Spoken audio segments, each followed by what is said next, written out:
이 시간 같이 보실 하나님의 말씀은 구약성경 시편 44편입니다. 시편 44편 1절부터 원래는 26절까지 보셔야 되는데요. 너무 길어서 1절, 2절, 3절 그리고 26절만 같이 보도록 하시겠습니다. 제가 가진 성경으로 구약성경 833쪽에 있고요. 제가 봉독해 드리겠습니다. 시편 44편 1절, 2절, 3절 그리고 26절입니다. 하나님이여, 주께서 우리 조상들의 날 곧 옛날에 행하신 일을 그들이 우리에게 일러주매 우리가 우리 귀로 들었나이다. 주께서 주의 손으로 뭇 백성을 내쫓으시고 우리 조상들을 이 땅에 뿌리박게 하시며 주께서 다른 민족들은 고달프게 하시고 우리 조상들은 번성하게 하셨나이다. 그들이 자기 칼로 땅을 얻어 차지함이 아니요 그들의 팔이 그들을 구원함도 아니라 오직 주의 오른손과 주의 팔과 주의 얼굴에 비추려 하셨으니 주께서 그들을 기뻐하신 까닭이니이다. 일어나 우리를 도우소서. 주의 인자하심으로 말미암아 우리를 구원하소서. 아멘. 저희 한국에 이런 속담이라고 그럴까요? 말이 있습니다. 10길 물속은 알아도 한 길 사람 속은 모른다. 다 무슨 의미인지 아시는 말씀입니다. 그렇죠? 10길 물속은 압니다. 그렇죠? 잘 보이니까요. 근데 한 길 사람 속은 잘 모른다는 겁니다.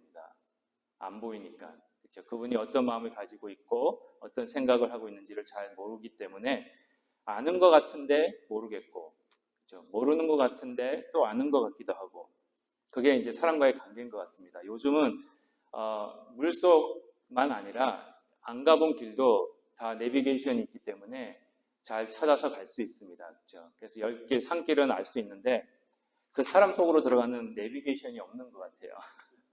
그분의 마음을 찾아 들어갈 수 있는 내비게이션도 없고 그 마음에서만 이렇게 다닐 수 있는 내비게이션도 없고 참 이렇게 어렵습니다. 그래서 저희들이 사람과의 관계에 있어서 이해보다는 그렇죠, 오해를 많이 하는 것 같아요. 잘 모르기 때문에. 하다못해 이렇게 사람과 사람 사이 또 잘 이해를 못하는데 하나님의 마음을 저희가 어떻게 잘 이해를 할 수 있을까 하는 생각을 해봤습니다. 오늘 시편 44편은요. 그 시편 기자가 하나님의 마음을 아는 것 같았는데 하나님을 안다고 생각했는데 모르고 있었다. 그런 의미를 저희들에게 전해주고 있습니다.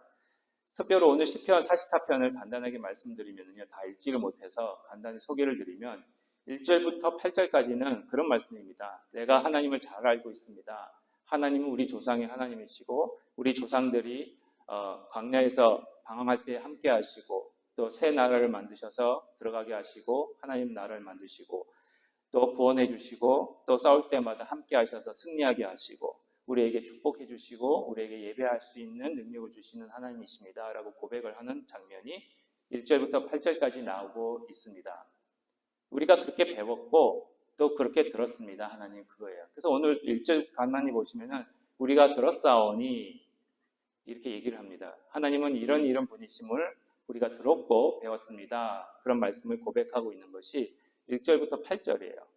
그렇기 때문에 평생을 하나님에 대해서 배워왔고 평생을 하나님이 어떤 일을 행하셨는지 들어왔기 때문에 잘 안다고 생각했는데 갑자기 9절부터 22절까지는 하나님, 나는 당신을 모르겠습니다. 그런 내용입니다. 왜 나에게 적이 되십니까? 나의 구원자인 줄 알았는데 나의 적이 되었고요. 나의 창조자인 줄 알았더니 나의 심판자가 되시고요. 나를 축복해 주시는 자인 줄 알았더니 나에게 저주하시는 분이시고요. 나를 살려주시는 분인 줄 알았더니 나에게 죽음을 주시는 분이고 나에게 평화와 치료와 평안을 주시는 분인 줄 알았더니 고통을 주시는 분이십니다. 라고 고백하는 것이 9절부터 22절입니다. 그러면서 특별히 이 시편 기자가 하는 말이 내가 하나님 앞에 이런 고통과 심판을 받을 만한 죄를 지은 적이 없는데 왜 저에게 우리에게 이런 고난을 주십니까? 라고 고백하는 것이 9절부터 22절입니다. 그리고는 23절부터 26절까지는 다시 하나님께 요청을 합니다. 우리가 이런 고난을 받고 있기 때문에 하나님 우리를 구원하여 주시옵소서라고 기도하는 겁니다. 이 시편을 가만히 보시면요, 너무 욥기의 내용이랑 똑같습니다. 시편 44편을 그 1절부터 26절까지의 말씀을 한 문장으로 요약하면은 의인의 고통입니다. 의인이 받는 고통. 하나님이 의인을 심판하고 계신다라는 의미입니다. 여러분 이해가 되십니까? 하나님은 어떤 분이십니까? 의인은 살려주시고 죄인을 심판하시는 분이십니다. 그렇죠? 하나님 말씀에 순종하면 복을 주시고 그 말씀에 불순종하면은 저주를 주시는 분이 하나님이십니다. 그것은 모세오경뿐만 아니라 계속해서 나오고 있습니다. 근데 욥기서도 그렇고요. 이 시편 44편에서도 보시면 이 시편 기자가 평생을 하나님의 말씀을 지켰습니다. 그리고 하나님의 언약을 기억하고 언약으로부터 벗어난 적이 없었습니다. 하나님으로부터 멀어진 적도 없는 그에게 왜 하나님이 심판을, 저주를 하고 계십니까? 라고 반문하는 그런 내용이 9절부터 나오고 있는 겁니다. 욥기도 그렇습니다. 욥기 책이 참 어렵습니다. 왜 어려우냐? 읽으면 읽을수록 질문만 생기기 때문에 그렇습니다. 답을 안 줍니다. 욥기는. 질문만 줍니다. 왜 하나님이 의인을 분명히 욥기 1장 1절에서도 보시면 온전하고 순전하며 하나님을 경외하고 악에서 떠난 자라고 이 네 가지 욥을 설명하고 있습니다. 온전하고 순전하며 하나님을 경외하고 악에서 떠난 자다. 이 네 가지의 완벽한 모습을 그런 소개를 받고 있는 자는 신약 66권 통틀어서 욥기, 신약까지 치면 안 되겠네요. 구약 안에서만 보면 욥기밖에는 없습니다. 욥밖에는 없습니다. 근데 이 욥이 어떻습니까? 하나님으로부터 자기가 보기에 저주를 받고 있습니다. 자녀들 다 죽었죠. 있는 물질 다 뺏겼죠. 건강까지 뺏겼습니다. 그래서 계속 반문하는 겁니다. 시편 44편도 그렇습니다. 내가 예수 잘 믿었는데 하나님, 내가 말씀 잘 지켰는데 하나님, 내가 예수님만 사랑했는데 왜 나에게 이런 고난을 주십니까? 나에게 이런 고통을 주십니까? 왜 나에게 이런 시험을 주십니까? 라고 고백하는 겁니다. 도무지 이해가 안 됩니다. 그렇죠? 사람의 마음을 모르는데 하나님의 그 마음을 저희들이 어떻게 이해를 할 수 있겠습니까? 그렇죠? 근데 제가 보기에는 시편 44편이랑 욥은 앞으로 오실 예수님 때문에 하나님께서 구약 성경 안에 미리 말씀을 하고 계신다고 저는 생각합니다. 예수님이 어떤 분이셨습니까? 죄가 없으신 분입니다. 그렇죠?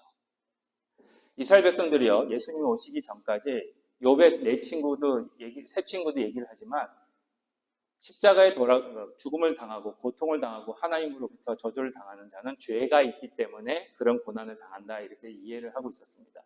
신명기에도 분명히 나타나고 있습니다. 나무에 달린 자는 왜 나무에 달린다고요? 하나님으로부터 저주를 받았기 때문에 그렇습니다. 근데 예수님이 어디에 달리셨습니까? 십자가가 뭘로 만들어졌습니까? 플라스틱으로 만들어졌습니까? 아니면 쇠로 만들어졌습니까? 나무로 만들어졌습니다. 그러니까 나무에 달린 자가 누굽니까? 예수님이에요. 그러면 이스라엘 백성들이 예수님을 보았을 때에 하나님으로부터 축복을 받은 자입니까? 저주를 받은 자입니까? 저주를 받은 자예요. 그래서 아직까지도 십자가를 못 믿는 겁니다. 유대인들은. 하나님으로부터 저주받은 자를 왜 우리가 구세주로 메시아로 믿어야 되느냐? 그거는 상식적으로 이해가 안 되기 때문에 믿을 수가 없는 겁니다. 그들에게는.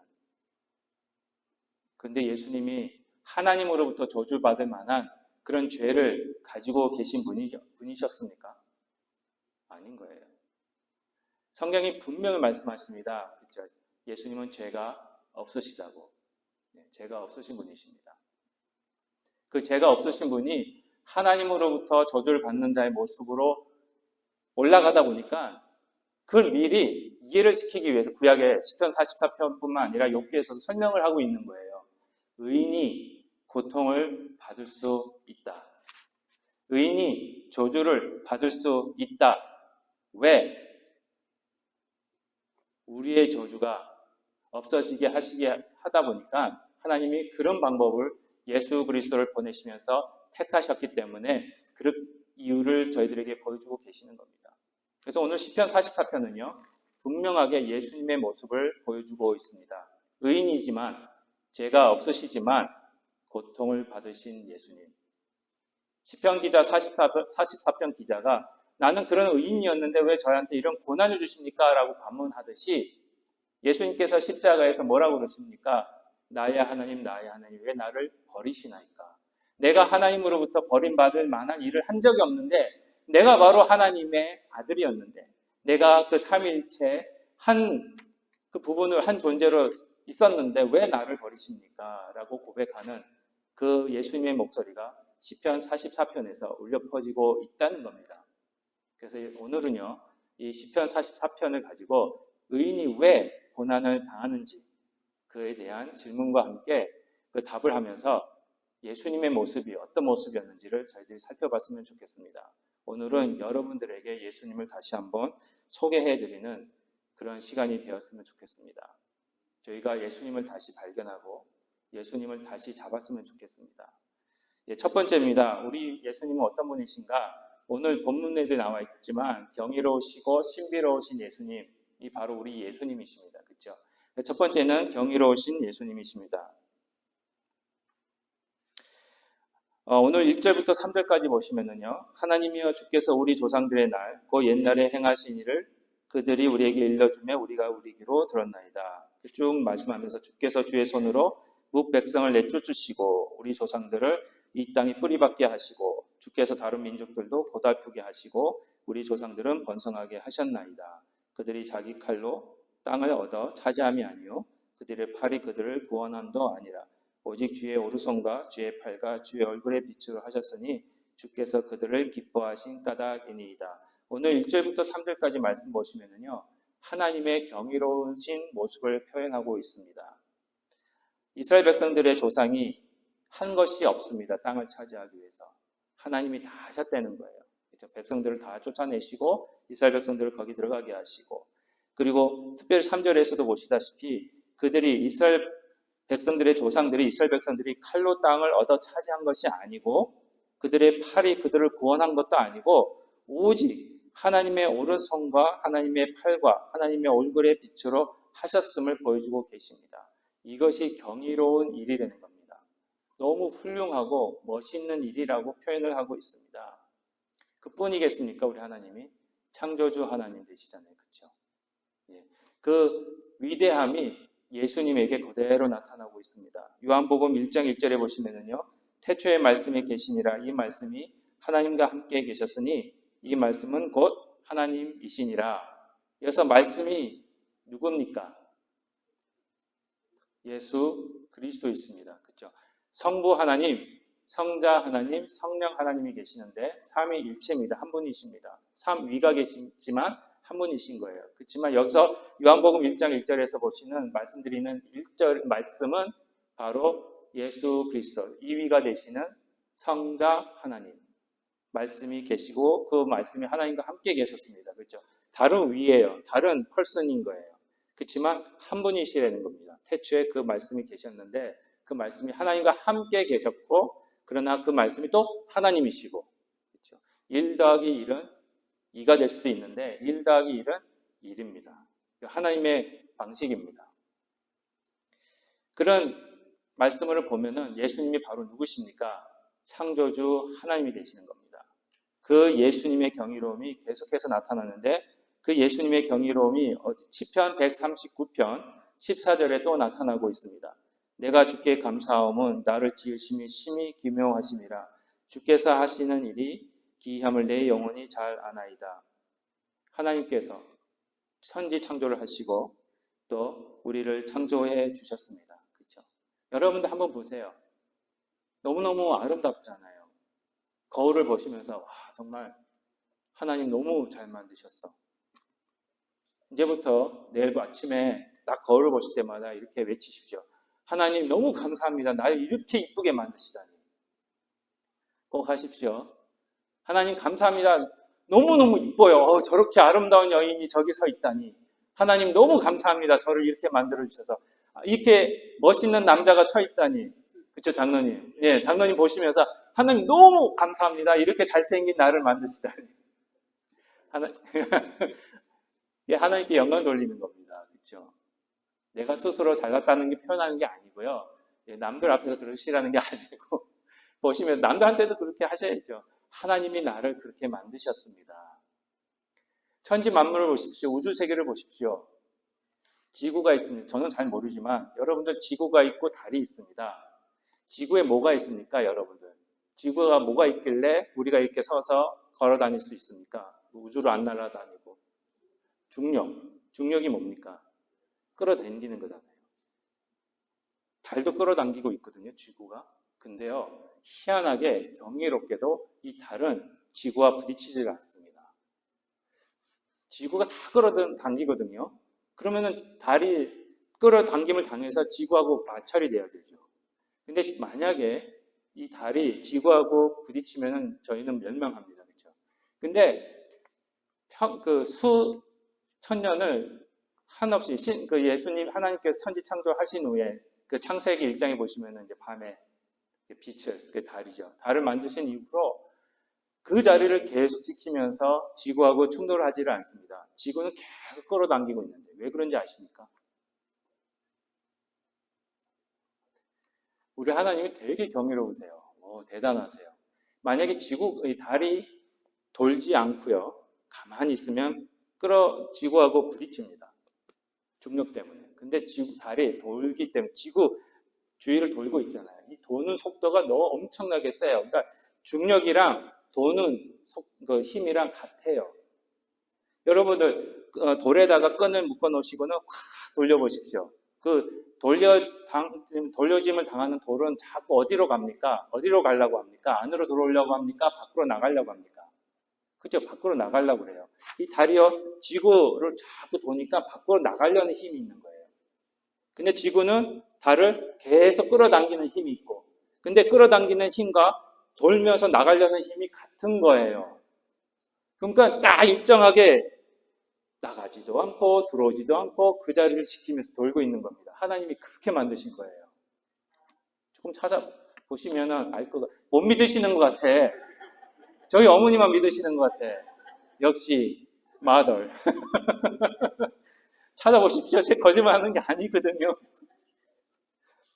그것만 봐도 그렇죠. 여러 혹성들이 있습니다. 얼마나 신기합니까, 그렇죠? 그것이 우리 삶 속에서도 나타나고 있습니다. 여러분들 개인 삶 속에서 한번 보십시오. 그렇죠? 그 위대하시고 경이로우신 우리 예수님의 모습. 또 우리 예수님은 어떤 모습이 있으시냐? 이사야서 9장 6절에 이런 말씀이 있습니다.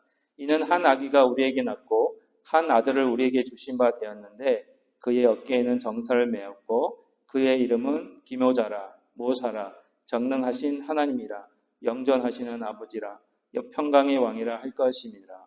경이로운 그렇죠. 모사가 기묘자가 뭐냐면은 경이로운 카운셀러. 우리를 어드바이스 해주신다는 거예요. 우리가 힘들 때 솔직히 저희 자신도 저희 마음을 모를 때가 있잖아요. 그렇죠? 저 자신도 그렇거든요.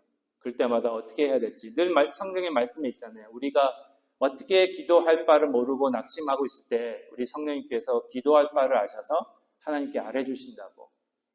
그게 원더풀 카운셀러입니다. 성령님이 하시는 거. 그렇죠? 크리스마스 때만 부르는 노래가 아니라 평소에 저희들이 기이한 그렇죠? 경이로우신 우리를 갈 길을 인도하시는 우리 예수님이 늘 항상 내쳐서 함께 해주신다는 겁니다. 또 이사야서 28장 29절에 이런 말씀이 있습니다. 이도 만군의 여호와께로부터 난 것이라 그의 경영은 기묘하며 지혜는 강대하시니라. 다시 말씀드리면 회사로 말씀드리면요 아주 지혜로운 경영자입니다. 회사를 잘 운행하시는 거예요. 기가 막히게 하시는 겁니다. 우리의 삶을 기가 막히게 인도하시고요. 우리의 교회를 기가 막히게 지도해 주시고요. 우리의 삶을 기가 막히게 몰고 가시는 그런 하나님. 그게 경이로우신 우리 예수님의 모습이 여기서 나타나고 있습니다. 그런 모습을 우리 예수님을 찾으셨으면 좋겠어요.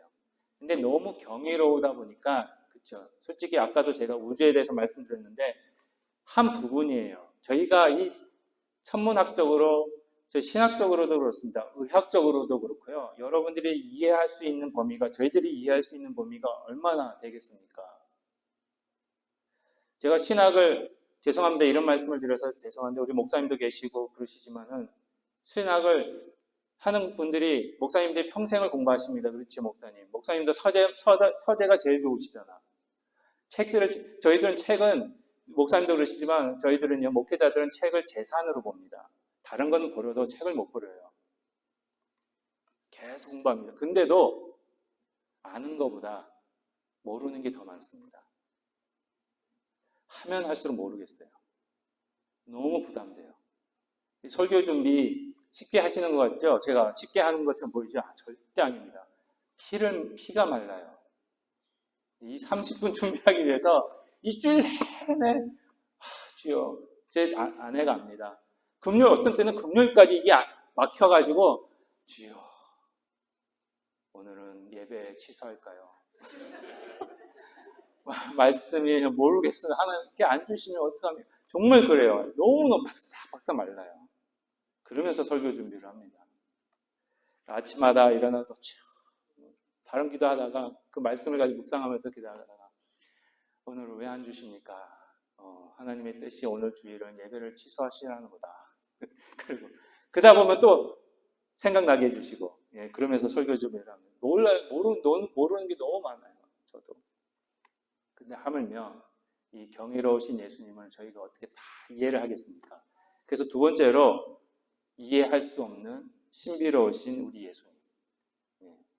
17절에서 19절까지 보시면 이런 말씀이 있습니다. 이 모든 일이 우리에게 임하였으나 우리가 주를 잊지 아니하며 주의 언약을 어기지 아니하였나이다. 우리의 마음은 위축되지 아니하고 우리 걸음도 주의 길을 떠나지 아니하였으나 주께서 우리를 승량의 초소에 밀어 넣으시고 우리를 사망의 그늘로 덮으셨나이다. 이 말입니다. 그렇죠? 17절과 18절은 무슨 말씀입니까? 시편 기자가 또는 욥이 욥이 시편 44편을 지었다는 건 아닙니다. 이제 잘 모르겠습니다. 제 역사적인 배경을 저자가 확실하게 나타나 있는 시편은 아니기 때문에. 하여튼 말씀을 보시면 우리가 주를 잊지 아니하였습니다. 언약을 어긴 적도 없습니다. 주의 우리의 마음을 하나님으로부터 멀리한 적도 없고요. 우리의 걸음도 주의 길을 떠난 적이 없는데 왜 우리를 이런 승량의, 그렇죠? 죽음의 길로 몰아넣고 계십니까? 왜 우리를 사망의 그늘로 덮으시고 계십니까? 왜요? 왜요? 왜 이렇게 예수 믿는데, 잘 믿고 있는데 왜 나의 삶이 이렇게 풀리지가 않습니까, 하나님? 그런 겁니다. 이해할 수가 없습니다. 이 경이로움 자체가 이해가 안 되기 때문에 그렇습니다. 그리고 예수님이라는 분 자체가 우리가 이해로서, 우리의 두뇌로서 이해할 수 있는 분이 아니시기 때문에 그렇습니다. 가장 기본적으로 뭐냐? 이거부터가 이상한 거예요. 빌립보서 2장 6절에서 8절. 그는 근본 하나님의 본체시나 하나님과 동등됨을 취할 것으로 여기지 아니하시고 오히려 자기를 비워 종의 형체를 가지사 사람들과 같이 되셨고 사람의 모양으로 나타나사 자기를 낮추시고 죽기까지 복종하셨으니 곧 십자가에 죽으심이라. 이 말씀 너무나도 잘 아시는 말씀이긴 하지만 도무지 이해가 안 되는 말씀입니다. 저희가 상식적으로 생각해 보십시오. 상식적으로 보시면은 밑에서부터 자꾸 프로모트 되기를 원하시잖아요. 올라가기를 원하시잖아요.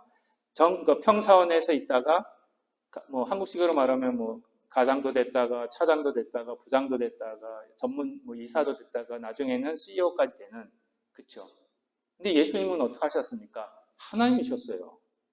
사람은요 밑에서부터 올라가길 원하는데 자꾸 올라가길 원하는데 우리 예수님은 어떻게 하셨습니까? 오히려 내려오셨어요. 그 이해하시겠어요? 하나님이신 분이 그 하나님과 동등됨을 나는 하나님이다라고 그 위치를 완전히 버리시고 내려오시기 시작하셨다는 겁니다. 자기를 비웠답니다. 자존심도 비운 거고요. 자기의 생각도 비운 거고요. 자기의 계획도 비운 거고요. 이게 말이 됩니까, 여러분? 여러분, 일주일 동안 살아오시면서 자존심 다 비워보시고 나의 계획 다 비워보시고 나의 어떤 생각도 다 비워보시고 한번 살아보십시오. 그게 가능한가? 안 되잖아요. 내일부터 해보시고 하면 다음 주에. 저 같으면 안 될 것 같아요. 제 자존심을 참을 수는 있어요. 근데 비운다는 게, 근데 우리 예수님이 그렇게 하시는 겁니다. 이해가 안 되는 거예요, 그게. 오히려 비우셔서 어떻게 되셨냐? 사람의 종의 형체를 가지셨습니다. 사람들과 같이 되셨습니다. 와, 이거는 사람과 같이 되셨다는 게 뭔지 아십니까, 여러분? 왜 예수님이 사람과 같이 되셔야만 하셨을까요? 그렇죠. 예수님이 하나님으로 계시면 죽음이라는 걸 맛을 볼 수가 없어요. 경험할 수가 없어요. 오직 사람만이, 육체를 가진 자만이 죽을 수 있기 때문에 죽기 위해 이 땅에 오신 겁니다. 어느 사람이 죽음을 보고 난 죽을래 하고 그 불구덩이로 뛰어 들어가겠습니까? 물론 사명감을 가지고, 그렇죠, 소방관 분들이 뛰어들듯이 생명을 건져내듯이 그런 분들은 있습니다. 그렇죠? 근데 평범한 저희들은 솔직히 겁이 나요. 막상 다치면. 지금은 할 수 있을 것 같은데 막상 다치면 글쎄 과연 할 수 있을까? 이해가 안 되는 겁니다. 부활 이해하십니까? 죽었던 사람이 어떻게 살아날 수 있어요? 한번 설명해 보세요. 동정녀 탄생, 그렇죠? 처녀의 몸에서 탄생하신 모습 설명해 보시기 바랍니다. 이해가 안 되는 겁니다. 예수님 자체가 예수님의 탄생부터 부활까지, 아니 승천까지 저희들의 이성의 논리로서는 설명이 안 되는, 이해가 안 되는 그런 삶을 사신 분이 바로 예수 그리스도이십니다. 왜? 여러분들을 살리시기 위해서 말이 안 되는 방법으로 십자가를 선택하신 겁니다. 그 많은 방법이 많은데 그 방법 중에 굳이 십자가를 선택하신 겁니다. 그 십자가, 의인이 받을 수 있는 최고의 형벌, 죄인도 그렇지만 그 십자가를 선택하심으로 인해 저희들에게 말도 안 되는, 이해도 안 되는, 설명할 수도 없는 그런 사랑을 저희에게 주셨습니다. 여러분 대장금 다 아시죠? 혹시 대장금 못 보신 분? 다 보셨어요? 대장금 보면 혹시 그 한 장면에 그 대장금이 이제 어렸을 때에 무슨 음식을 먹다가 그 제일 높은 상궁이 물어보잖아요. 무슨 맛이 나느냐? 그랬을 때, 예, 전도사님 저기서 홍시 그러시네. 감사합니다. 제가 홍시 기억이 안 나가지고. 홍시 맛이 납니다. 다른 사람은 몰랐잖아요. 그렇죠? 홍시 맛이 납니다. 그랬을 때, 맞다 이러면서 그 높은 상궁이 물어보잖아요. 왜 홍시 맛이 나느냐? 물어봤을 때 그 어린 대장금이 뭐라고 설명을 합니까? 그렇죠? 홍시 맛이 나서 홍시 맛이 난다고 했는데 그걸 설명하라고 하시면 어떻게 할지 모르겠습니다. 그겁니다. 예수 그리스도를 믿는다는 거. 그렇죠? 그거는 믿음이 생겨서 믿어지는 건데, 예수님이 나를 사랑하시고 내가 예수님을 사랑해서 사랑이 생기기 때문에 사랑하는 건데 그걸 설명하라 그러면 설명이 안 되는 신비로운 모습일 수밖에 없는 겁니다. 그래서 로마서 16장 25절에서 26절에 이런 말씀이 있습니다. 나의 복음과 예수 그리스도를 전파함은 영세 전부터 감추어졌다가 이제는 나타내신 바 되었으며 영원하신 하나님의 명을 따라 선지자들의 글로 말미암아 모든 민족이 믿어 순종하게 하시려고 알게 하신 바 뭐라고요? 그 신비의 계시를 따라 된 것이니. 이 복음 자체가, 예수님 자체가 신비입니다. 신비라는 게 뭡니까? 이해도 안 되고요, 설명도 안 되고, 그러나 일어나는 것들입니다. 그래서 저희는 믿음이라는 것은요, 예수님을 쫓아간다는 것은요, 이해로, 머리로 하는 게 절대 아닙니다. 그래서 욥기 42장 5절부터 6절에 이런 말씀이 있습니다. 내가 주께 대하여 귀로 듣기만 하였사오나 이제는 눈으로 주를 배움나이다. 그러므로 내가 스스로 거두어드리고 티끌과 제 가운데서 회개하나이다. 그 전까지는 시편 44편 1절에 뭐라고 되어 있습니까? 우리가 귀로 들었습니다. 근데 9절부터는요, 그런 경험을 하기 시작하는 거예요. 눈으로 보기 시작하는 겁니다. 욥이 그 전까지는 머리로만 알았어요. 귀로만 듣고 배웠습니다. 근데 뭐라고 고백합니까? 이제는 눈으로 봅니다. 뭐냐? 경험한다는 겁니다. 믿음은, 우리 예수님은 삶으로 체험하면서 살아가는 그런 관계이지 책으로 배우는 관계가 아닙니다. 여러분, 흔히 한국에서 이런 말이 많이 있더라고요. 사랑을 하는데, 데이트를 하는데 책으로 배웠다, 이런 말을 하는 사람들이 있어요. 너 데이트하는 거 책으로 배웠지? 사랑하는 거 책으로 배웠지? 그게 무슨 뜻입니까?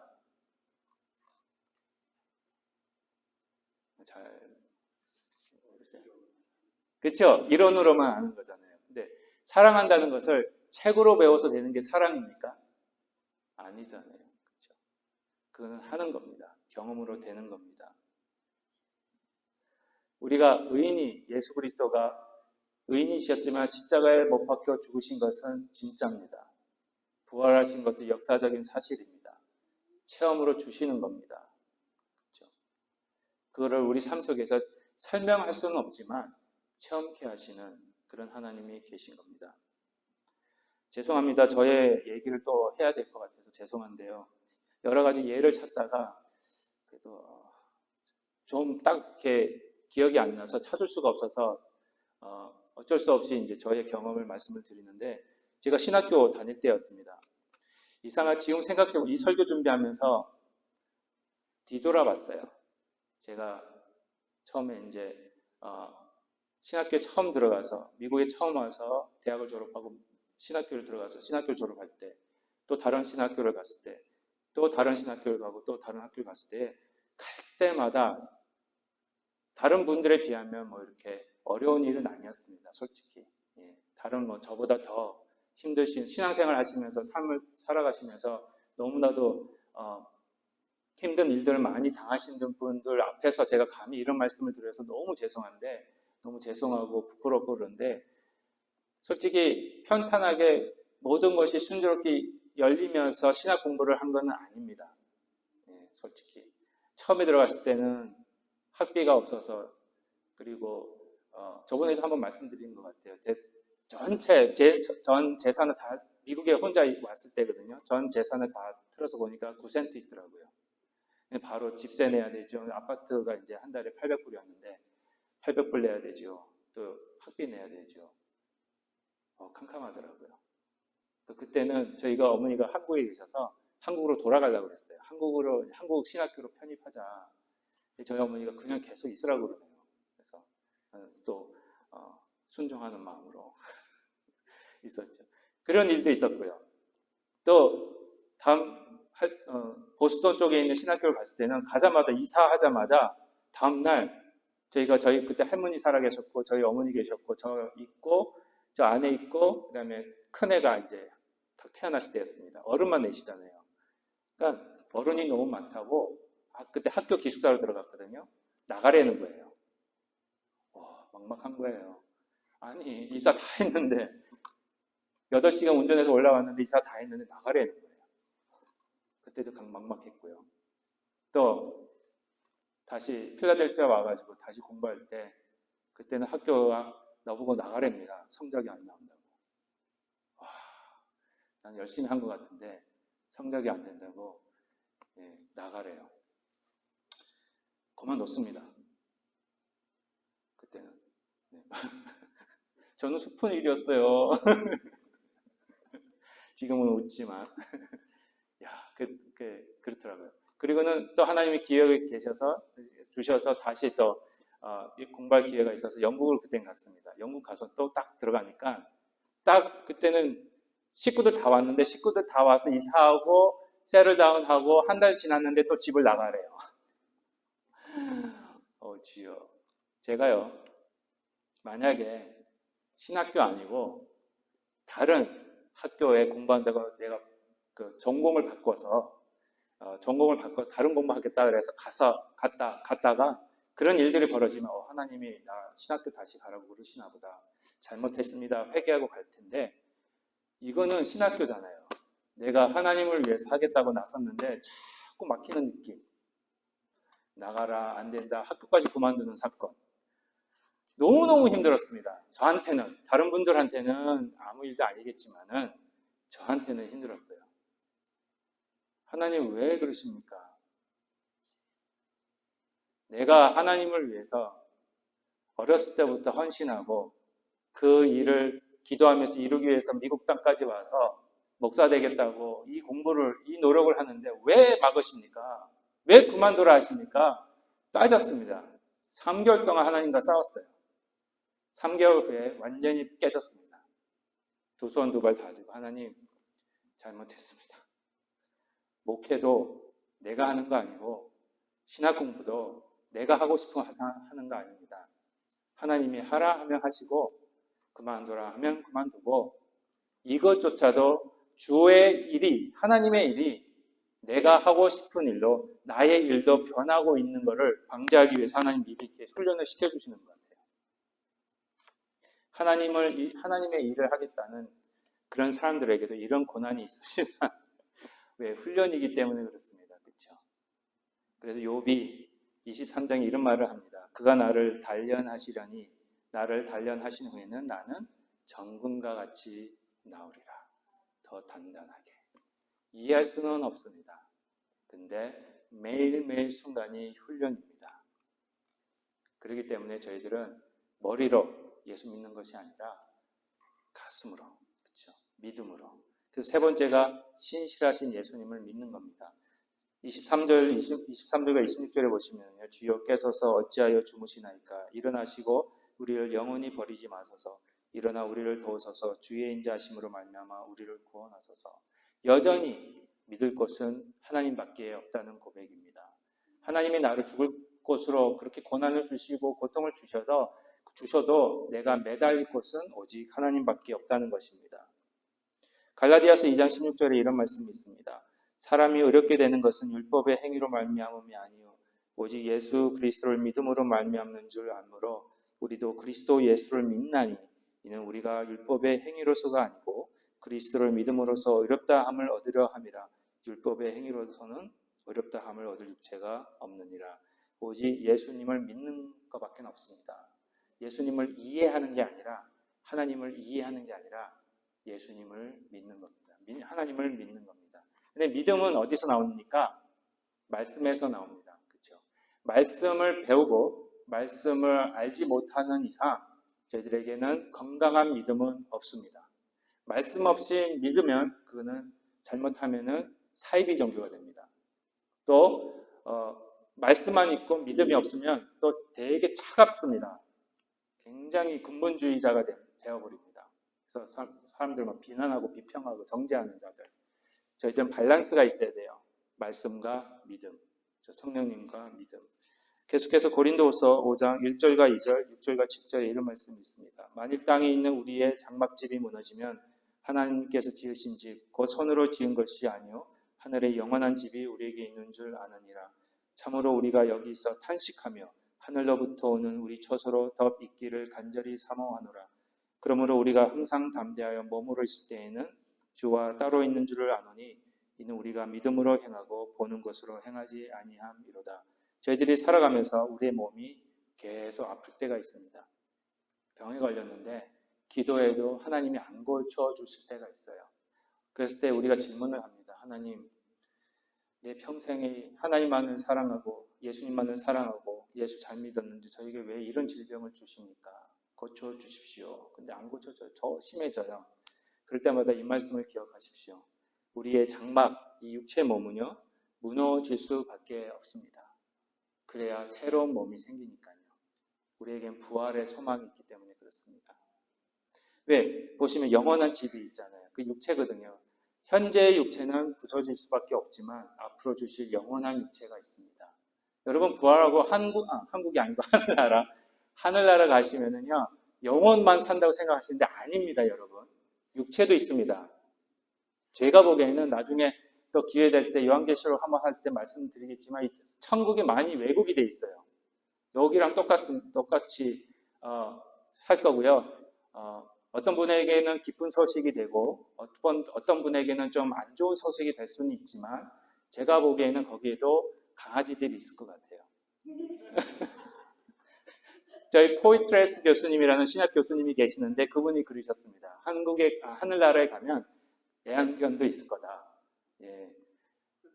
어떤 분에게는 좋은 소식이고 어떤 분에게는 안 좋은 소식일 수는 있습니다. 저는 잘 모르겠습니다. 성경이 안 나오기 때문에. 하여튼 저희들에게는 소망이 있습니다.